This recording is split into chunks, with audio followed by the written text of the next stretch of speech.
বন্ধ করো বন্ধ করো, একেবারে পুরা গন্ধ বেরিয়ে গেছে। কি রুমা, তুমি এখানে দাঁড়িয়ে আছো, এরকম পাতিল পুরে গন্ধ বেরিয়ে গেছে, তুমি কি সমস্যা? কি সরি। কি হয়েছে তোমার? আচ্ছা ভাবি, বাসায় এগুলো কি হচ্ছে তুমি আমাকে একটু বলবে?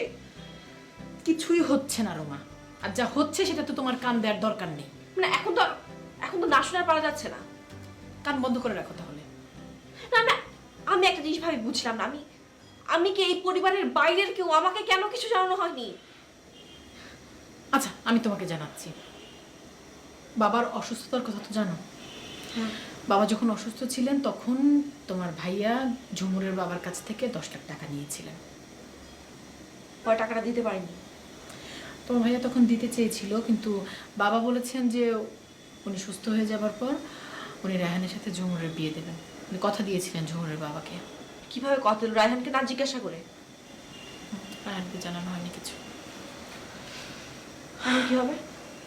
এখন কি হবে, তোমার ভাইয়া চেষ্টা করছেন, তাকে হয় 10 লাখ টাকা শোধ করতে হবে, আর নয়তো ঝুমুরের সাথে রায়হানের বিয়ে দিতে হবে।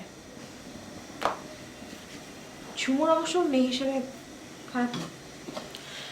না সেটা খারাপ না, ঝুমুর দেখতে সুন্দর, লক্ষ্মী, ভদ্র, সবই ঠিক আছে, কিন্তু পায়ে তো একটা সমস্যা আছে রুমা। আর কি, দেখতে সুন্দর ভদ্র, আর পায়ের সমস্যা না ভালো করে না থাকলে কখনোই বোঝা যায় না। আমি খুব ভালো করে খেয়াল করে দেখছি। তোমার মতো করে যদি সবাই ভাবতো ওর যে পায়ের সমস্যাটা ভালো করে মানে না তাকালে বোঝা যায় না, এটা মাকে বুঝিয়ে বলতে পারবে? মাকে বুঝিয়ে বলে তাকে রাজি করাতে পারবে? তাহলে আর মাথা নেড়ে কোনো লাভ নেই।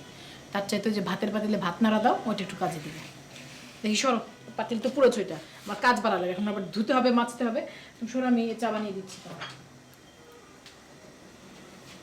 আসো না, একটা কথা ইয়ে করো না, ওই আমি আগেই বলে রেখেছি, তুমি রায়হানকে কিচ্ছু বলো না, হ্যাঁ?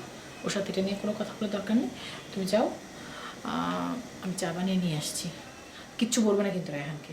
তোমার ভাইদেরকে তো চেনো, তাদের তো মাথার ঠিক নেই, দেখা যাবে যে কে যে কিসে থেকে কি বানিয়ে ফেলবে। ঠিক আছে, মনে থাকবে? যাও যাও।